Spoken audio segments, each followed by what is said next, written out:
But I remember that as far as potatoes is concerned, we had to climb a high hill to get to school.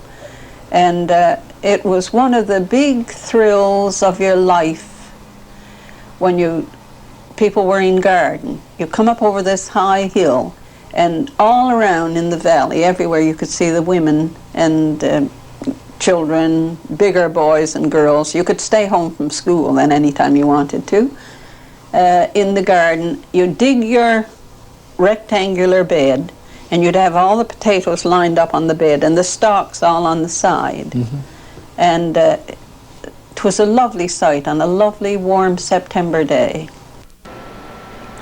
In the last session, we talked about the books and journals and magazines. We talked about the tools that you would be needing to become a gardener. In this week, what I want to talk about is the garden itself.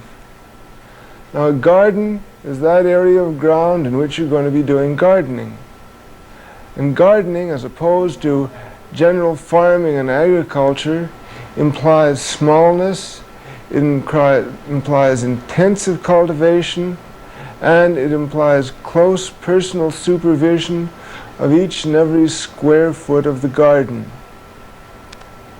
A garden may be located anywhere. In the big metropolitan areas of New York and Montreal, people are putting gardens on their rooftops. Fortunately, most of you don't live in such congested areas. Many of you have only a very small backyard. You may not even have any soil there if it's in a new development, just a pile of gravel. But please don't be discouraged. Don't think that you can't put a garden there. Hopefully, in the course of this season, we're going to teach you how to build your soil and how to put a garden wherever you live. If you subscribe to Organic Gardening and Farming magazine, you will read about hundreds of people in almost identical situations as yourself who started out with nothing and built themselves a little Eden. Organic gardening teaches us how to build soil. It doesn't require that you start out with beautiful deep loam. It teaches you how to start with nothing and build from nothing into real substantial soil. On the contrary, big commercial agriculture exploits and mines the soil. It extracts the goodness of the soil, rather than what organic farming and gardening does, is put the goodness back into the soil. In this session, I want to describe a few of the things that you're going to have to consider when you plan your garden. And the first thing you should think about is the size of the garden. Well, in that very small area, as I say, it couldn't be much more than a fifth of an acre, the whole piece of land that you've got up in Twillingate to be shared between 5 brothers. That seems a very small area to grow all. Did you grow all your vegetable needs on that area? We grew enough, yes, we grew enough to carry us through the winter. By spring, you were getting down to small potatoes, but everybody grew enough for the winter there, and saved enough in the spring for seed start again. It's much better to take a small garden and look after it very carefully than to take too large a garden and not have the time to take proper care of it.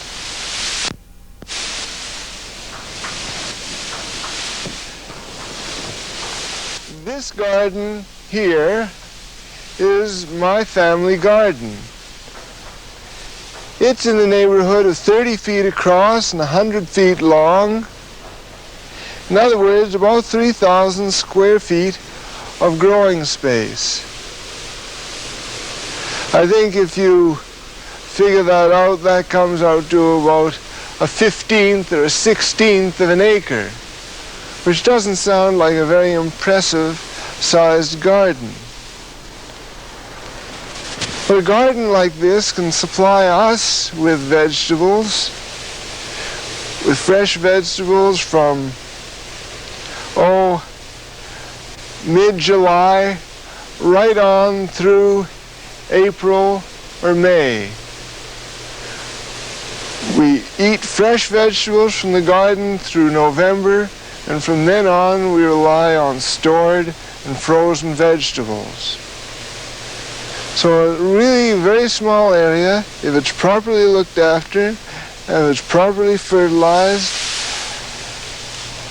and if sufficient care is taken so the weeds and the insects don't take over, can supply you with a very impressive amount of food.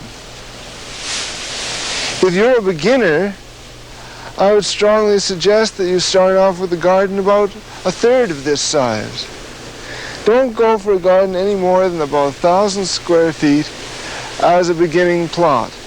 And then as you gain experience and as you gain know-how, you can enlarge your plot to a size where you're comfortable with it.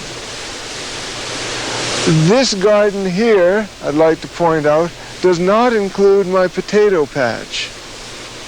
This is the vegetable garden, separate from a potato patch. If you're going to have a potato patch, you'd probably want to maybe double the size of this garden if you want to supply potatoes for yourself all through the year.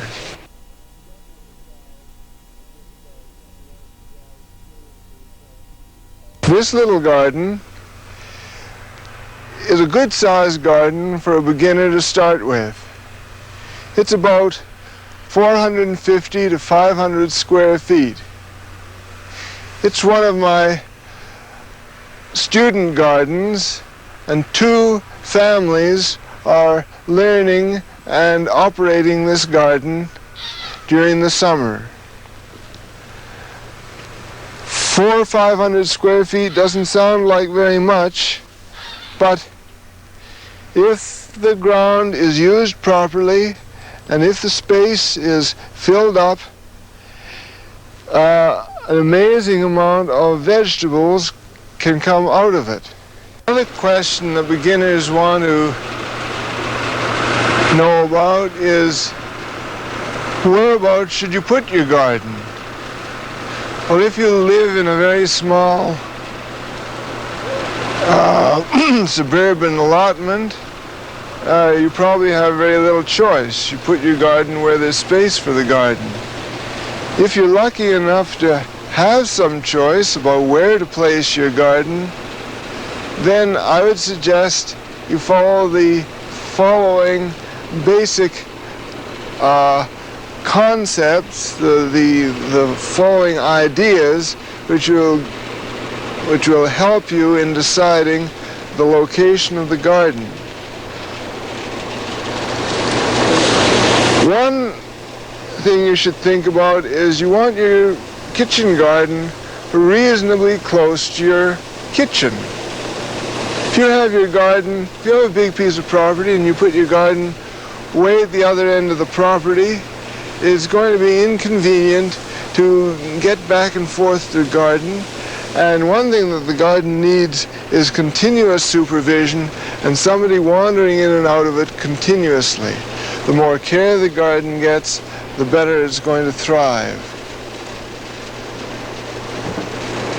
Another consideration you ought to think about is the orientation.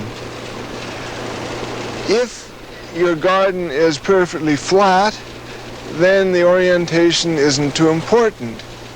But if you have sloped land, it's much better if you can put your garden on a slope which is facing towards the south. A south-facing slope is ideal because it receives more sunlight and it tends to warm up much faster than a north-facing slope. Then when you are going to lay out your beds, if at all possible, lay your beds out in an east-west direction so that all the beds will be getting an equal amount of sunlight, and the beds won't be going down the slope, but will be going across the slope. This is important from an erosion control point of view. So I think the three main points to remember is convenience and supervision, orientation towards the south if you're on a slope, and then within your garden, if at all possible, to orient your beds across the garden so that they're flat.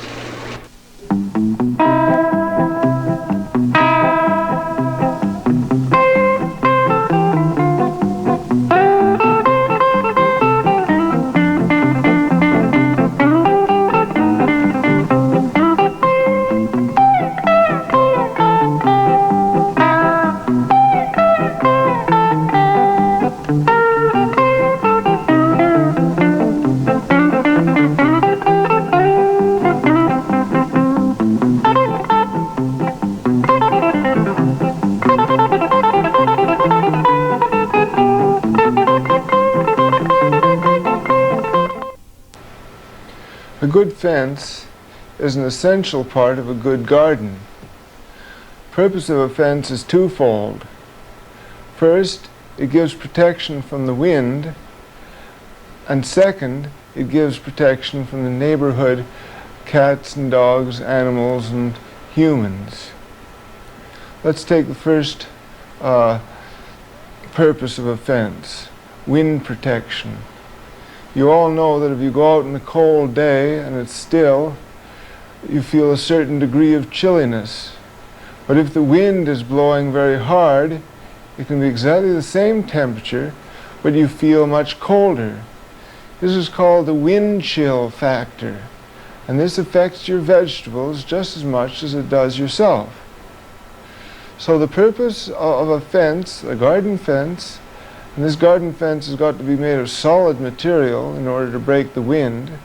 The purpose of the fence is to break this wind, to lower the flow of air across your garden, and thus reduce the wind chill factor.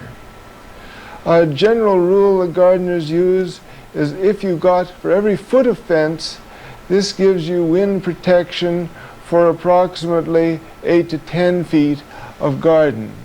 So if you put a 6 or 8 foot fence up, this will give you protection across about 60 to 70 feet of width of garden.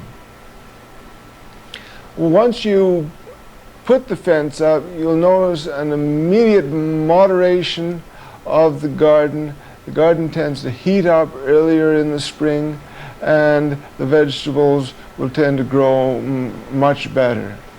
They'll grow better and they'll grow faster, and they won't get torn around so badly in the big storms.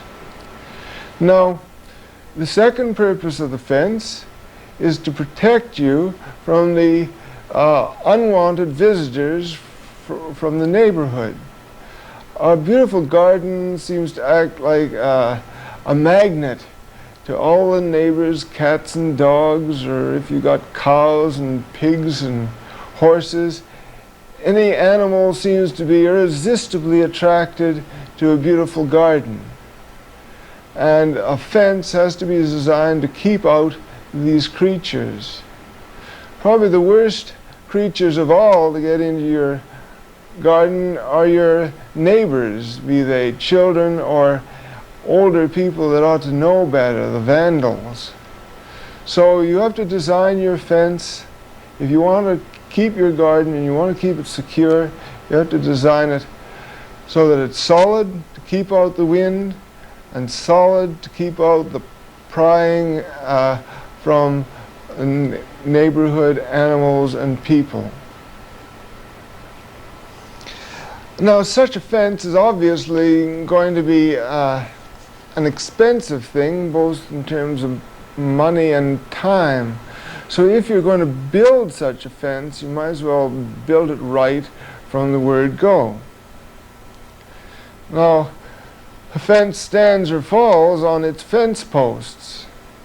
So the bigger the better the fence posts. If you can get railroad ties, or if you can get telephone poles, and you can cut them up into 6 or 8 foot lengths, this is ideal, because these are heavily impregnated with tar, and they'll last you a lifetime.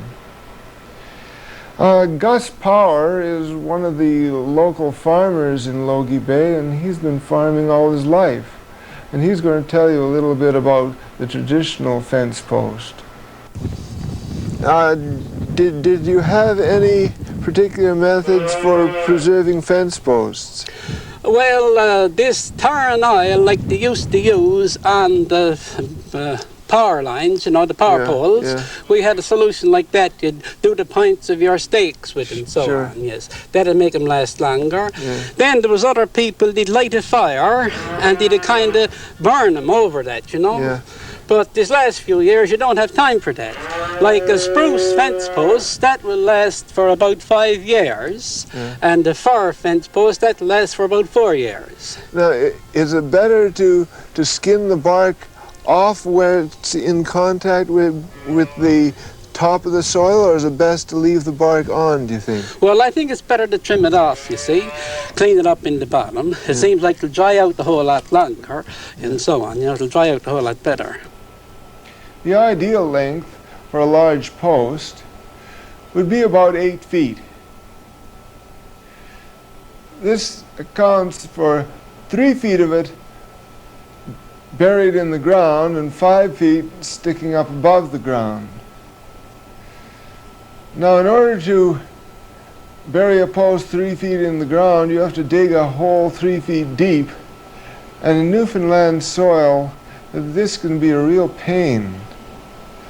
I recommend the use of a bar and a clam shovel. And these two tools, you should be able to get down through anything except solid rock. Now, once you put the post in, you just don't want to shovel the soil back in around the post, because you've loosened that soil up. And if you just throw the soil back in that you dug out of the hole, you're going to find that you can never get that post set really firmly into the ground. There's a particular method for putting posts in the ground, and you learn this by watching the power people and the telephone company boys working. What they do, they dig out a big hole in the ground, they put the post in, and then they take rocks and they throw rocks down around the base of the pole, and they pound them down as tight as they can. And then they take soil and throw soil down, which fills in the cracks all between the rocks. And they pour more rocks down, more soil, and they sort of build up a soil mortar brickwork around the base of the post. And once they finish that, that post is in there for good, and is in there really solid and it won't wobble around. If you can't dig a hole 3 feet deep because of the nature of the underlying rock, then you may have to put braces on the side of the poles, and this will hold them up pretty firmly also.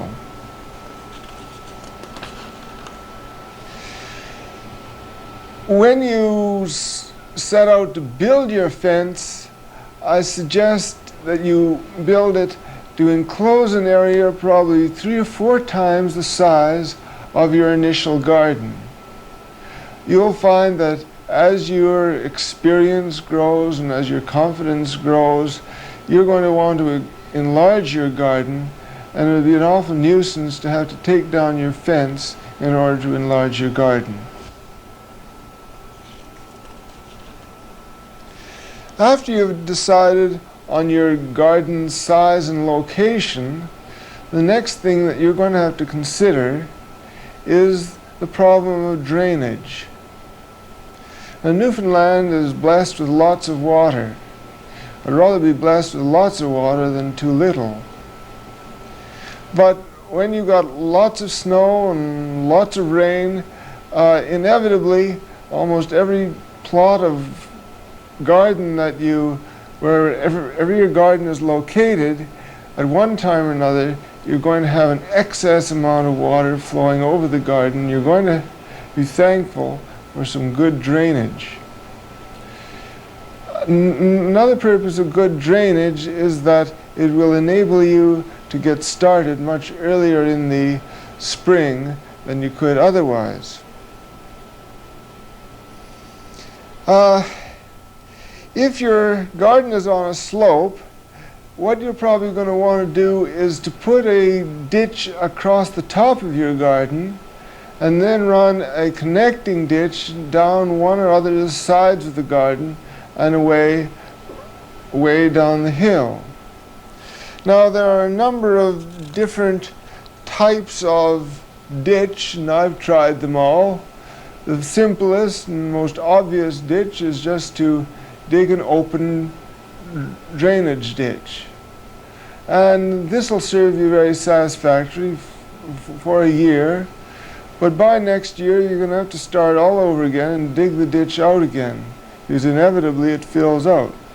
Especially your good soil and your soft soil is going to fall down and fill up the ditch. Since the soil falls down, it's a great place for weeds to grow. And when the weeds grow up, it's a great place to twist your ankle in. So while the open ditch might be all right for the first year, eventually you're going to want to go to something better. Well, there are on the market a number of different types of drainage tile. You can either use the old-fashioned crockery drainage tile, or you can use the plastic drainage tile available around. Now, don't make the mistake that I did, which is go to a great deal of effort of digging out a ditch and putting in a drainage tile and then packing it all around with rocks and then cover the whole thing up with soil. Because when it rains, all that's going to happen is the excess water is going to flow over the top of your ditch, and your drain is going to have no effect whatsoever. Through trial and error, I've come to the conclusion that the best way to make a ditch would be something as follows. First of all, dig out a V-shaped ditch. Make the sides slope and make the bottom of the ditch about 2 feet deep. And then put a drainage tile in the bottom of the ditch and leave it that way. And as you dig through your garden, as you dig it up in the spring and fork through, you're going to come across an awful lot of rocks. Take the rocks from the garden and start filling up the ditch. And if you have standard Newfoundland soil, by the time you dug completely through your garden, you'll have enough rocks to fill your ditch 2 or 3 times over. Normally, gardens are flat beds with pathways laid out between each and every row of vegetables. However, if you have a very small area to grow in, or if your soil is very thin and there's very little of it, you may want to consider growing a raised bed garden. Sam Ogden, in his book Step by Step to Organic Gardening, describes the methods for growing a flatbed garden, whereas John Jeavons, in his book How to Grow More Vegetables Than You Ever Thought Possible, describes the biodynamic French intensive method, which uses the raised bed method of gardening. I've had experience with both types, and I'd like to present to you the pros and cons of the 2 kinds of gardening. If your garden is small and you are working with hand tools, then you're much better off with a raised bed garden. If your garden is short on soil, it makes very little sense to walk on that soil. It makes a lot better sense to throw the soil into raised beds and walk on the subsoil.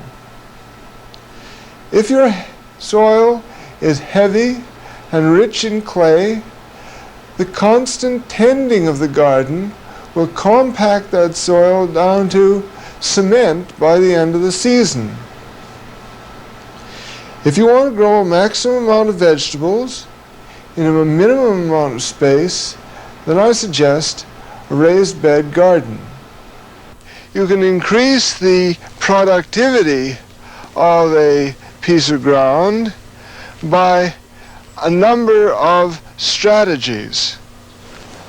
One of the strategies that we use here is using raised beds. By using raised beds, we minimize the path space and maximize the growing space. Instead of having a flat bed with a path between each row of vegetables, we have 1, 2, 3, 4 paths and use all the space in between for vegetables. Because we raise the beds, we take the soil from the paths and we put it up on the beds. This makes for much thicker and deeper soil. It also means that we're not standing on the soil immediately beside the growing plants. Since we're not standing on the soil beside the growing plant, we're not continually compacting the soil. If the soil is being compacted and compacted till it gets to almost the consistency of cement, then the roots are going to have a very difficult time of growing down through it. But with the raised bed, the soil stays light and friable, just like it was when we first set up the beds. Flatbed gardens lend themselves to mechanization. If you have lots of land and good soil and a good tiller, then you may want to consider working with a flatbed type of garden. The rows of vegetables will be spaced considerably wider apart, but you'll be able to grow a lot more vegetables with less input of effort than you can with a raised bed garden. At the end of October last year, we performed a very simple little experiment to test the depth compaction of the soil in raised and flatbed gardens. We took a 2x4, sharpened the end of it, and then nailed a crossbar about a foot and a half from the end. Then, with Karen's help, I stood on the crossbar, and then we measured the depth that the 2x4 had penetrated into the soil. As you can see, in the flatbed, it penetrated about 3 inches. Next, we went over to the raised bed garden. And here, as you can see, it goes in much further. When we measured it, we found that on the average, the 2x4 had penetrated 11 to 12 inches into the soil. This completes our consideration of the garden. Next session, we'll consider the types of plants and the types of seeds you'll buy to plant in your garden. Since the film on the garden was shot, a year has passed. And in that time, I've grown a garden, done some more experiments, and in this section of the film, I want to reassess some of the things which I told you about raised beds. For this past summer, I experienced a very severe drought in Logie Bay by Newfoundland standards, and I wasn't too pleased with the way my raised beds survived this drought. We could take a look at this diagram. If you remember the pictures of the raised bed which we showed you in the film you've just seen, this is a cross-sectional diagram of the bed. From the center of the path to the center of the path, this is about 6 feet. There's about an 18-inch pathway. The bed is raised about 16 inches above the pathway. This leaves a 2.5-foot flat bed on top of the bed, comes down the slope on the other side.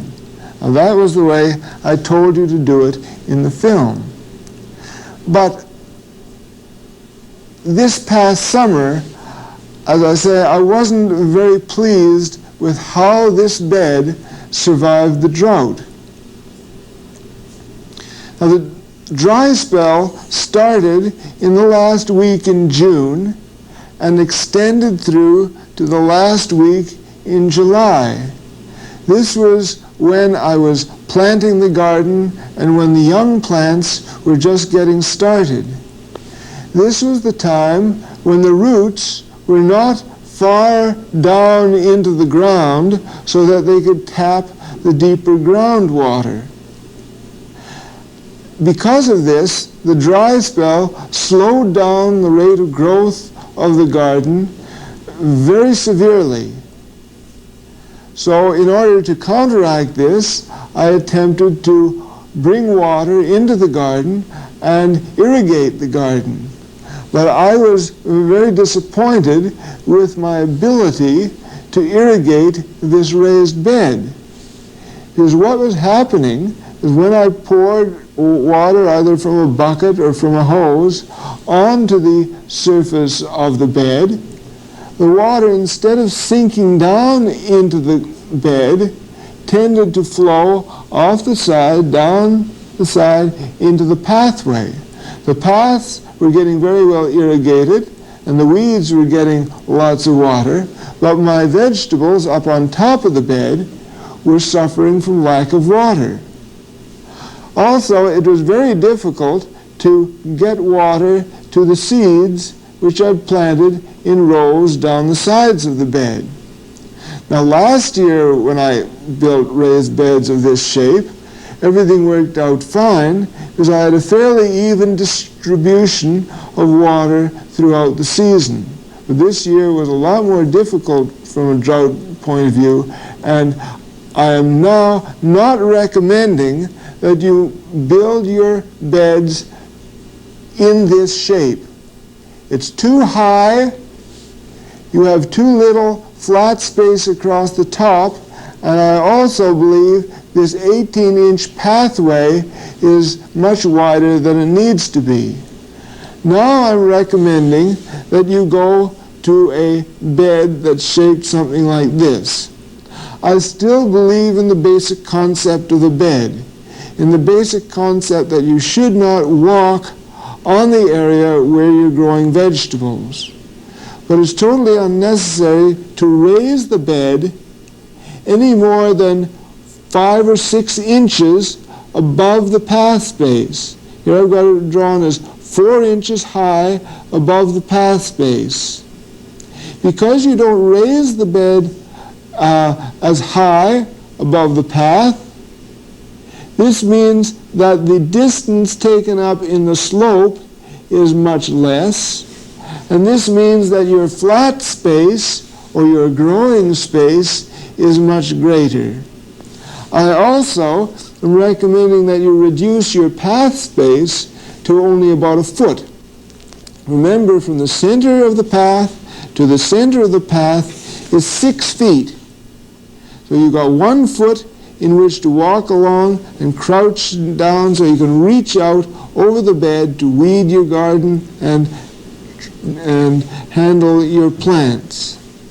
Now I'm also recommending that when you set up your bed, you make sure that the surface of the bed is nice and flat in both directions, and that you put a little lip, you try and with a shovel put a little lip on the sides of the bed, so if you do have to irrigate, if you do have to water your garden, the water will stay on the bed and won't flow off the side down into the pathway. Now, if you experience an extremely rainy season and you feel that water is puddling in here and you're getting too much water to your vegetables, I don't believe that this is a very likely happenstance, but it's very easy to take this lip off and let the water flow off into the pathway. But I think you can get the benefits of the bed. You can make a bed which you can irrigate easily. You can get a lot larger flat growing space and a lot less of this sloped area, which is very difficult to plant in and very difficult to grow in. On this graphic, you'll see a section through a garden which is on a slope. Hopefully it's sloping towards the south. But you can see how we can use raised beds in a terracing kind of arrangement. Set up your flat bed there, have a steeper, larger slope.